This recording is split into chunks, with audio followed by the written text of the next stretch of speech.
عمر بن دینار نے طاؤس سے انہوں نے ابن عباس رضی اللہ تعالی عنہما سے روایت کی،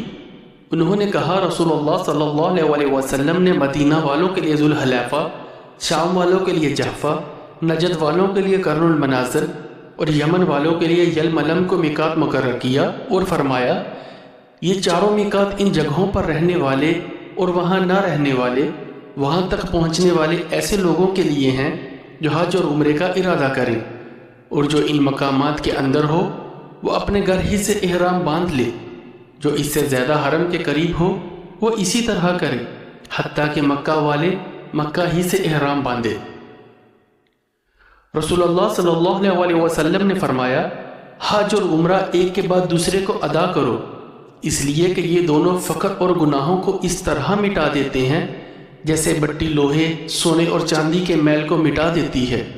اور حج مبرور کا بدلہ صرف جنت ہے۔